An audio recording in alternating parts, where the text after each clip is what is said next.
The hotel sat quietly at the edge of downtown Chicago, wrapped in the kind of silence that only money could buy. Its marble floors gleamed under soft golden light, the faint smell of polished wood and fresh linen drifting through the air. Guests came and went through the grand glass doors, businessmen in tailored suits, influencers taking pictures in the lobby, and staff moving quietly in the background like shadows that kept the place alive. It was the kind of hotel where everyone acted like they belonged, even when they didn't. On the 31st floor, one of the most expensive suites overlooked the skyline. The kind of room with a private bar, walls lined with abstract art, and windows that made the city look like it belonged to you. That night it belonged to a man named Victor Langley, a billionaire who had built his fortune in tech. Victor was the kind of man who didn't seem to care about anything except control over his company, his image, and the people who worked for him. He was known for being calm under pressure, polite in public, but distant in a way that made others uneasy. He had arrived at the hotel just 3 days earlier, under the pretense of attending a private investors' conference. But there were whispers among the staff that this wasn't just business. Something about the way he kept his meetings secret, the way his bodyguards scanned every hallway before letting anyone in. It didn't sit right. The security cameras in the lobby caught him once or twice, walking beside 5 men who didn't quite fit in with the rest of the high-end crowd. They dressed like businessmen, but there was something sharp in their eyes, something that didn't belong in that polished place. Among the staff, people had started to talk. The bellboys noticed that these men never smiled. The receptionist mentioned that they paid in cash. The maid who cleaned the hallway outside his suite said she sometimes heard shouting, muffled through the thick walls. But when she tried to listen closer, it always stopped, like someone knew she was there. That maid was Alina. She had worked there for almost 10 years, mostly invisible to the guests she served. She was in her 40s, quiet, polite, always moving with careful precision. The other maids respected her because she never complained, no matter how rude or careless the guests were. She kept her head down, never got involved in hotel gossip, and went home every night to a small apartment on the south side of the city. No one knew much about her past, and she preferred it that way. Alina had cleaned hundreds of rooms in that hotel, rooms that held secrets she pretended not to see. But when she started working on the 31st floor, something felt different. It wasn't just the rich guests or the expensive suits. It was the way the air seemed heavier there. Every time she passed Victor Langley's suite, she felt the same uneasy pressure in her chest, as if someone inside was watching even when the door was closed. On the 3rd night of Victor's stay, she was polishing the brass handles near the elevator when the doors opened. The 5 men walked out in a tight line, speaking quietly in another language. She kept her eyes down, as she always did, but she caught the reflection of one of them in the metal, his hand resting near his coat pocket, the faint outline of something that looked too much like a gun. When they disappeared down the hallway, she exhaled slowly, her heart pounding so hard she could hear it in her ears. That same night, Victor was seen arguing in the hotel's private lounge. The bartender noticed how pale he looked, how his hands shook slightly as he lifted his glass. He wasn't the kind of man who showed fear easily, but something was breaking through his calm. The 5 men sat at a table nearby, pretending to be relaxed, but their eyes followed him everywhere. To anyone watching, it looked like a group of old friends having drinks. But the tension in the air was so thick that even the waiter hesitated to approach. By midnight, the lobby was empty except for a few night staff. The rain outside had turned the streets below into black mirrors reflecting the city lights. Alina was on her last round of cleaning when she got a call from her supervisor. Room 3101 needed urgent service. She almost said no. It wasn't her shift anymore, and she hated working on that floor at night. But her supervisor's tone was sharp, leaving no room for argument. When she reached the 31st floor, the hallway was eerily quiet. The usual hum of distant voices and TV noise was gone. The carpet swallowed her footsteps as she walked toward Victor's suite. The door was slightly open, just enough for her to notice the light flickering inside. She hesitated, listening for any sign of movement, but all she heard was the soft buzz of the city through the window. Something about it felt wrong. The door should never have been left open. Slowly, she pushed it wider, her hand trembling just slightly. The room looked untouched at first, clean, organized, almost too perfect. But then she noticed the glass of whiskey tipped over on the floor, the wet stain creeping toward the carpet. And in the reflection of the mirror above the bar, she saw it, a shadow moving just behind the curtain. Her breath caught. Someone was inside. In that instant, all the small things she'd noticed over the past few days, those whispers, the stares, the strange tension, snapped together in her mind like a puzzle she didn't want to solve. Something was about to happen in that room, something that would change everything. Down in the security room, one of the guards noticed that the camera feed for the 31st floor had gone black 5 minutes earlier. He tapped the screen, frowned, and tried to reset it. But the system didn't respond. The hallway, the elevator, even the emergency stairwell, all blank. And in that darkened silence, Alina stood frozen in the doorway of the Billionaire's suite, unaware that 5 men were now walking toward her from the other end of the hall. Alina couldn't sleep that night. Even after she returned to her small apartment and locked the door, her mind kept circling back to what she'd seen. The shadow behind the curtain, the broken glass, the open door, it all felt wrong. She tried to tell herself it was none of her business. Hotel staff were trained not to ask questions, not to get involved in the guests' private matters. But something deep inside her, something she hadn't felt in years, told her this wasn't just about a wealthy man having a bad night. The next morning, the hotel was buzzing with quiet tension. Victor Langley had called for privacy, no housekeeping, no room service, no interruptions. His assistant, a young man named Derek, handled everything through the front desk. He was polite but nervous, his voice tight whenever he spoke. The 5 men were still there, moving between the suite and the lounge, always together. The staff avoided them, pretending not to notice the way they whispered in corners, or the way they seemed to watch every security camera they passed. Alina saw Victor once that day, briefly, as he entered the elevator with 2 of the men. He looked exhausted, his face pale and drawn, eyes hollow like someone who hadn't slept in days. Their eyes met for a second, just 1 second, but she could tell he recognized her from the night before. There was something in his look that felt like a warning. Later that afternoon, she overheard part of a conversation while cleaning the hallway near his suite. The door was cracked again, just slightly. Voices drifted out, low, tense, angry. One of the men was shouting in Russian, his tone sharp and impatient. Then Victor's voice, quieter, controlled but trembling at the edges. "You'll get your share when I get mine. That was the deal." A heavy thud followed, something breaking against the wall. Alina froze, her heart pounding. Then silence. She moved away quickly, pretending not to hear, but her hands shook as she pushed her cleaning cart down the hall. Behind those closed doors, Victor's carefully built empire was collapsing. The 5 men weren't just associates. They were investors, the kind who operated in gray areas where contracts were sealed with threats instead of signatures. Years ago, when Victor's company had been struggling, he'd taken their money quietly, promising to pay back double once his stock went public. But when his fortune grew, he cut them out, hiding behind lawyers and offshore accounts. Now they had come to collect. But there was another layer to it, one that none of the hotel staff knew about. Victor had been using the hotel for more than just business meetings. He'd been staying there with a woman named Marissa, someone much younger, someone who wasn't his wife. The affair had started months earlier during a trip to New York. She had been his assistant then, but soon things had gone too far. Now she was pregnant, scared, and hiding in another hotel across town. The men had found out. They knew everything, about Marissa, about the money, about the lies, and they were using it all against him. Each day, the pressure on Victor grew worse. He couldn't leave, they followed him everywhere.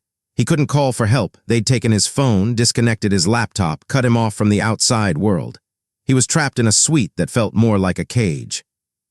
Alina noticed the signs, the untouched breakfast trays, the curtains always drawn, the muffled sounds of arguing at night. She started keeping an eye on the room without even meaning to.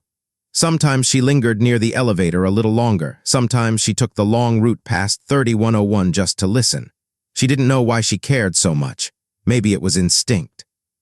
Or maybe it was because she recognized the look in Victor's eyes. The look of someone who'd made too many bad choices and was running out of ways to hide from them. What no one knew was that Alina had a past of her own. Before the hotel, before the quiet life she built, she had worked as a translator for a private security firm overseas. She'd seen things, people who lied for power, people who killed for money.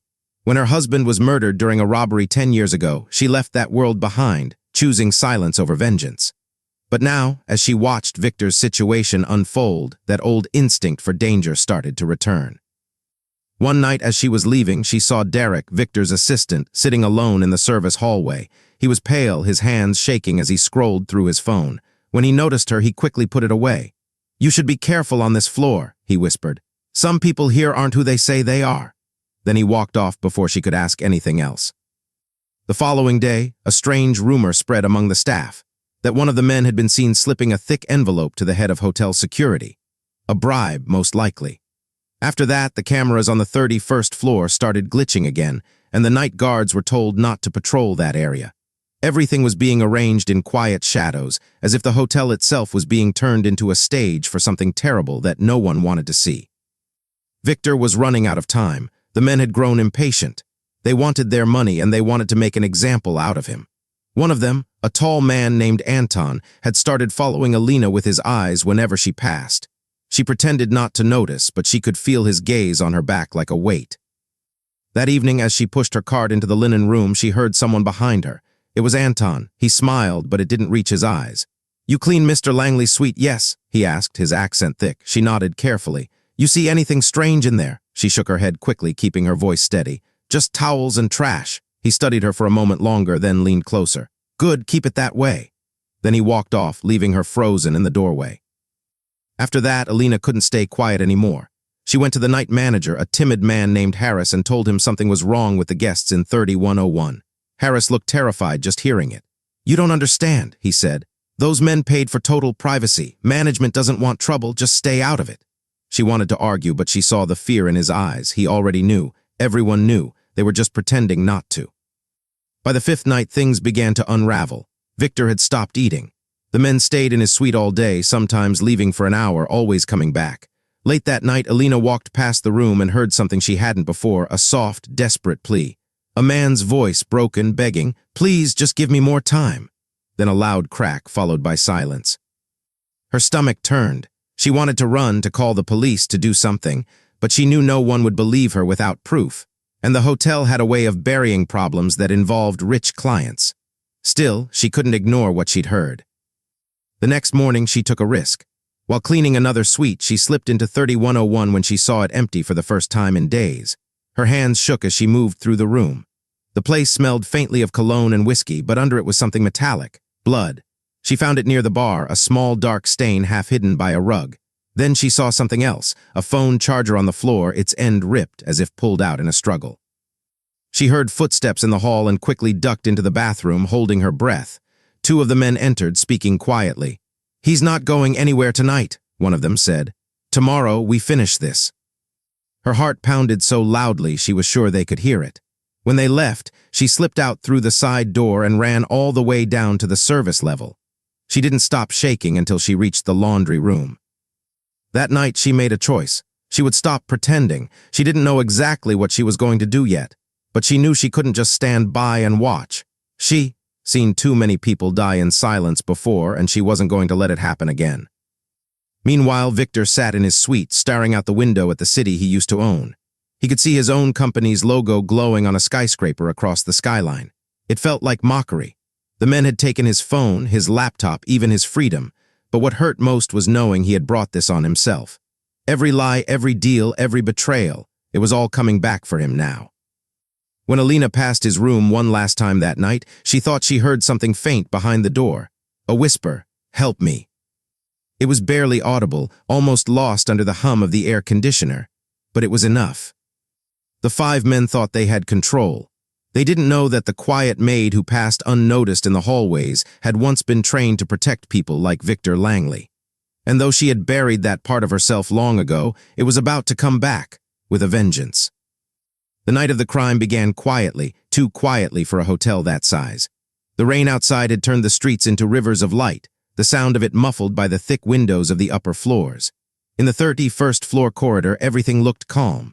Fresh flowers sat neatly on a console table, the carpet perfectly brushed, the soft hum of air conditioning filling the silence. But behind the door of suite 3101, everything was about to explode. Inside, Victor Langley stood near the window, staring at the city below. His reflection in the glass looked hollow, almost ghost-like. He hadn't eaten in 2 days. His hands trembled as he tried to steady a glass of whiskey that had long lost its warmth. The five men were gathered around the table, their voices low but sharp, cutting through the heavy air. Anton stood closest to him, arms crossed, his expression cold and unmovable. "You had your chance, Langley," he said. "Now we take what you owe." Victor turned slowly, his voice cracking with exhaustion. "You'll never see a cent if I'm dead. You need me." Anton smirked. "We don't need you alive to get what's ours." That sentence hung in the air like a blade. One of the men, the youngest, shifted uncomfortably, glancing toward the door, but Anton's glare kept him frozen. Victor tried to reach for his briefcase, the one that held the codes to his offshore accounts. Anton stepped forward, shoving him back hard against the wall. Victor's head hit the wood with a dull thud. He slid down slowly, his hand pressing the side of his skull. In that instant, the fear he had been hiding finally broke through. "Please," he whispered, "let me fix this. I can move the money tonight." But Anton wasn't listening. He'd waited too long, risked too much. He grabbed Victor by the collar, dragging him to his feet. "You lied to us. You thought your money would protect you. Now look at you." The other men started arguing, one saying they should wait until morning, another shouting that Victor might call the police. The tension was so thick it made the air hard to breathe. Then Anton's voice rose above them all. "Enough." He reached into his jacket and in one quick motion pulled out a gun. Victor froze, his whole body went rigid. His breath caught in his throat as his mind raced, every deal, every betrayal flashing before him in that final second. And that was when the door clicked open. Alina had been standing outside for nearly 20 minutes listening. She had waited until she was sure the hallway cameras were still dead, until she heard the voices rise into shouts. Every instinct told her to walk away, to stay safe, to let it go. But she couldn't. The sound of Victor's voice pleading through the door was too much. She remembered her husband, the night she found him bleeding on their apartment floor, how she'd sworn she would never let fear make her powerless again. She pushed the door open quietly, her cleaning cart just behind her, and stepped inside. The moment she entered, all 5 men turned toward her. For a second, nobody moved. Anton's gun was still in his hand. Victor's back was pressed to the wall, eyes wide in shock. The others looked startled, caught off guard by the presence of a woman in a gray maid's uniform standing in the middle of their private chaos. "I'm sorry," Alina said quickly, her voice calm but firm. "Housekeeping, I thought this room was empty." Anton's eyes narrowed. "Get out." She didn't move. Her gaze flicked briefly to Victor, his lips forming a silent "help me." Anton took a step closer, gun still lowered but ready. "I said." He didn't finish. Alina's hand shot to the handle of her cart where she'd hidden a small fire extinguisher. In one quick motion, she swung it upward, spraying the white foam directly into his face. The blast hit him full force. He shouted, stumbling backward, the gun firing once. The sound was deafening. The bullet shattered a glass panel beside the window, sending shards across the floor. The room exploded into chaos. One man lunged toward her. She kicked the cart forward, sending it crashing into his knees. Victor, seizing the moment, dove toward the table, grabbing the gun that had fallen from Anton's hand. Anton wiped his face, blind with rage, and rushed forward. The 2 men grappled, slamming into the furniture, knocking bottles and papers everywhere. Victor managed to point the gun, but his hands shook too badly to aim. "Do it," Alina shouted. But he hesitated. Anton slammed his fist into Victor's face, the gun slipping away again. Another man tried to grab Alina, but she turned fast, striking him with the extinguisher. The sound of metal hitting bone cracked through the room. He fell, groaning. The others started shouting in Russian, arguing, panicking. The young one, terrified, made for the door, but Anton turned and barked something sharp that made him freeze in place. They were trapped. Victor was bleeding now, one eye swelling shut, his breath coming in ragged gasps. He reached for the nearest object, a broken bottle, and held it out like a knife. "You won't get away with this," he rasped. Anton's voice was cold. "I already have." He pulled another gun from his coat. Time slowed. Alina saw it before Victor did. She lunged forward, knocking his arm up as the gun went off. The bullet hit the ceiling. She struck him hard in the throat with the edge of her hand, a move so quick and precise it shocked even herself. Anton stumbled, gasping for air, his weapon dropping again. Victor kicked it away. The other men froze, unsure whether to help or run. The young one was crying now, whispering something in Russian under his breath. Then Anton reached for a knife from his belt, rage twisting his face into something monstrous. He swung it wildly, catching Victor's arm. Blood splattered across the white carpet. Alina grabbed a heavy lamp and smashed it against Anton's head. He fell hard. The knife clattered to the ground. Silence followed, thick, unreal silence. For a few seconds, all that could be heard was Victor's heavy breathing, the rain against the window, and the faint hum of the air conditioner. Then Anton moved again. Elena saw the flicker of motion and grabbed Victor's wrist. "Go!" she hissed. They stumbled toward the door together, but Anton caught her ankle, dragging her down. She twisted, kicking him in the chest, her eyes wild with adrenaline. The young man suddenly lunged forward, not toward them, but toward Anton, trying to stop him. "Enough!" he shouted in Russian. Anton shoved him away, raising the knife again. The young man hesitated only a second, then pulled the fallen gun from the floor and fired. The shot echoed through the room like thunder. Anton's body jerked, then crumpled. The knife slipped from his hand and landed beside him, the blade gleaming under the chandelier's light. The young man dropped the gun, shaking all over. "He was going to kill us all," he whispered. Elena stared at the scene, Anton's lifeless eyes staring up at the ceiling, blood pooling beneath him, the others frozen in disbelief. Victor leaned against the wall, clutching his arm, his shirt soaked red. His chest heaved with shallow, uneven breaths. No one spoke for nearly a minute. The rain outside grew louder, the thunder rolling over the city like a warning. Then Victor broke the silence. "We need to get rid of him," he said, voice hoarse. The young man looked horrified. "What?" "He was trying to kill me," Victor said. "No one will believe that. We clean this up and we walk away." Elena turned toward him, her face pale but steady. "You can't cover this up. It's over." He stared at her, something dark flickering behind his eyes. For a moment she thought he might argue, but then his shoulders slumped. The fight drained out of him. The other men backed away slowly, muttering in panic. They wanted to run, to vanish before the police came, but Elena knew calling them wasn't simple. The hotel would bury this story to protect its name. The kind of people involved here didn't go to jail, they just disappeared. She took Victor's arm, steadying him as they stepped over the shattered glass. "You're bleeding too much," she said softly. He gave a hollow laugh. "I've been bleeding for years." By the time hotel security arrived, called by guests who'd heard the gunshots, the room was a war zone.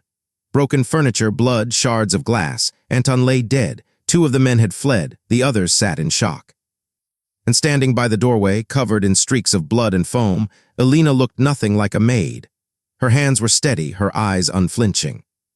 For a moment, nobody moved. Then Victor looked at her, the woman who had just saved his life, and whispered, "Who are you?" She didn't answer, because in that moment she was Elena the maid. She was the person she used to be, the one who knew how to survive no matter how dark things got. Outside, the rain kept falling, washing the city clean, even as the stain inside that room began to spread. The days after the shooting blurred together in a fog of sirens, statements, and silence. The hotel was sealed off by police tape within the hour, and what had once been a sanctuary for the wealthy was now a crime scene crawling with detectives. The 31st floor was emptied of guests, the once immaculate carpets covered in numbered markers and blood-stained photographs. What had happened in Suite 30-101 became the kind of story that spread like wildfire, first whispered among the staff, then leaked to the news, until it was plastered across every headline in Chicago. Billionaire tech mogul survives hotel attack. 1 dead, 2 missing. Victor Langley sat in a hospital room with his arm bandaged and his face bruised, staring out the window as cameras flashed somewhere outside. The doctors said he was lucky to be alive. He didn't feel lucky. His body ached, his head pounded, but the pain that haunted him most was the one no one could see. The shame, the realization that everything he'd built had come crashing down because of his own greed. When detectives questioned him, he stuck to the story Elena had helped him build. The men had turned violent over a failed business deal, and she had happened to intervene at the right time. He left out the details about the offshore accounts, the bribes, the affair. He spoke calmly, as if he were the victim of betrayal instead of the architect of it. But underneath the rehearsed calm, something was unraveling. Elena, meanwhile, refused the spotlight. She declined every interview, every offer of reward money. The hotel management wanted to make her a hero, but she wouldn't let them. She told the police only what they needed to know, that she heard shouting, went to check, and acted in self-defense when the gun went off. It was simple, believable, but incomplete. She had saved a man's life, yes, but the look in Victor's eyes after it was over told her she hadn't saved his soul. The night replayed in her dreams, the gunshots, the screams, Anton's lifeless stare. Every time she closed her eyes, she saw the blood spreading across the carpet, and she woke up gasping, her hands shaking. Back at work, the hotel felt different. People smiled at her now, whispered her name like she was someone to admire. The brave Maid, they called her, but behind the polite smiles she saw something else in their faces, fear. They didn't know what she was capable of. They just knew she had done something they never would have dared. The management tried to keep the story quiet at first, afraid of scaring off guests, but the media tore it open. News anchors speculated about mob connections and secret investments. Pundits debated whether Victor Langley had been the victim or the villain. The public loved it. A rich man nearly killed in his own luxury suite, saved by a woman who cleaned his floors. It was poetic in a way that sold headlines. Victor's empire began to crumble. Stockholders pulled out, his company's board forced him to step down temporarily, and investors distanced themselves from the scandal. The investigation uncovered traces of illegal financial activity he couldn't fully explain. It didn't matter that the police called him a target of extortion. To the world, he was now the man who had brought danger into one of Chicago's most expensive hotels. But behind the media storm, the truth was far uglier. The two men who fled that night were never found. Rumor had it they left the country within hours, taking with them whatever money they could salvage. The young man who fired the fatal shot was taken into custody but refused to speak a word, not even to his lawyer. His silence only fueled the mystery. For Alina, the hardest part wasn't the investigation. It was going back to the life she'd built on quiet routines. The police had released her after days of questioning, calling her actions heroic intervention. She went back to her apartment, but she couldn't shake the feeling that she had crossed a line she could never return from. She kept seeing flashes of her old life, the missions, the noise, the chaos she'd buried when she chose peace. That night had brought it all back, reminding her that violence was something she could never fully leave behind. She spent her nights sitting by the window, staring at the flicker of the streetlights, wondering if she'd made the right choice. Victor called her once after everything had settled, asking to meet. She refused. She didn't want his money, his gratitude, or his guilt. "You don't owe me anything," she said. "Just don't make the same mistakes again." He promised he wouldn't, but she could hear the lie in his voice. Some people never changed. They just found new ways to hide. Still, part of him meant it. The near-death experience left cracks in his armor that no amount of wealth could seal. He started avoiding interviews, canceled appearances, and spent most days locked in his penthouse, his reflection in the mirror a constant reminder of the man he had become. He told himself he'd rebuild quietly, that he'd do better. But deep down, he knew he'd never escape the stain of what had happened in that room. In the weeks that followed, public fascination began to fade, replaced by new scandals and fresher stories. But for those who had been inside Suite 3101, the night never truly ended. The young gunman sat in a county jail cell, silent as ever, his hands trembling whenever he heard footsteps outside. The detective said he was haunted by guilt. Alina believed it. And for the staff of the hotel, life went on, but not unchanged. The cleaners avoided the 31st floor, saying they could still smell the blood, even though it had been scrubbed clean. Guests whispered about the haunted suite, and some claimed to hear faint gunshots at night when the elevators went still.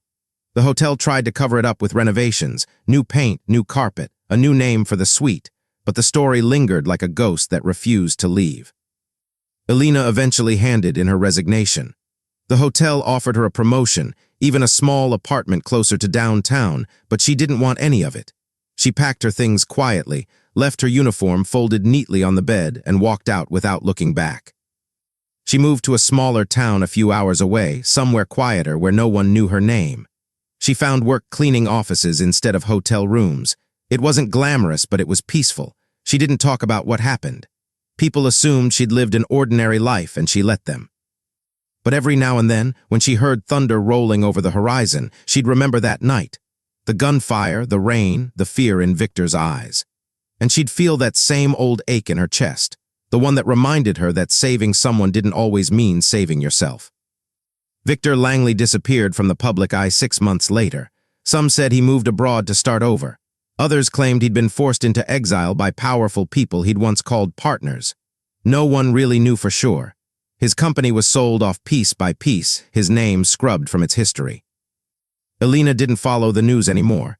She'd seen enough of what power did to people, how easily it turned truth into something ugly. All she wanted now was silence, real silence, the kind that didn't hide anything beneath it. And so life went on. The city forgot. The headlines faded. The world moved forward. But somewhere in the quiet of her small apartment, Alina still carried the memory of that night. the sound of rain, the cold weight of fear, and the split second when she decided not to walk away. It wasn't heroism, it wasn't destiny, it was just instinct. And though no one would ever truly understand it, that instinct had saved a man's life and taken another's. A balance that would never sit right with her, no matter how much time passed. For Alina, the world outside might have gone still again, but inside it would never be quiet. Months passed before the world began to forget, but those who had lived through that night could never truly move on. The billionaire's name, once plastered across magazine covers and investment journals, became a cautionary tale whispered in boardrooms and luxury lounges. He withdrew from public life almost entirely, retreating into his estate on the outskirts of the city, where the silence was both his punishment and his refuge. His empire continued to run, but without his presence it felt hollow. The man who had once believed that wealth could buy loyalty, protection, even love, now knew how fragile those illusions were. He had faced death surrounded by 5 men he thought he could control, and survived only because of a woman who owed him nothing. That truth humbled him in a way prison never could have. Alina's disappearance became the story's final mystery. Reporters searched for her for months, chasing tips that led nowhere. Some said she had moved abroad under a new identity. Others claimed she was placed in witness protection for her safety. A few believed she had returned to the quiet life she had before all of this, blending back into the world like a shadow among millions. But those who remembered her said she was different. Something in her eyes had changed after that night. She had looked at danger and survived it, but part of her soul remained trapped in that hotel corridor between fear and courage. For her, survival wasn't victory. It was something she carried, heavy and unspoken. The 5 men who orchestrated the attack faced long sentences. In court, they looked like ordinary people, no longer the ruthless figures the headlines had painted, but broken men, consumed by regret. Their motives were tangled in greed, revenge, and desperation. One of them claimed they'd been hired to send a message, not to kill. Another broke down when confronted with footage of the attack, whispering apologies that no one believed. Justice was served on paper, guilty verdicts, decades in prison. But to those who had lived through it, justice felt more like a formality than closure.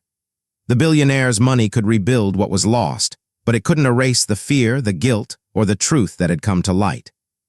Public reaction shifted with time. At first, the world was captivated, another scandal, another rise and fall of the rich. But as more details emerged, fascination turned to fatigue. People moved on to newer stories, newer villains. Only a few journalists stayed with the story long enough to ask the real questions. Why had those men targeted him? What secrets had been buried in his business dealings? How had a maid known exactly what to do when everyone else froze? None of those answers were ever made public, but people had their theories.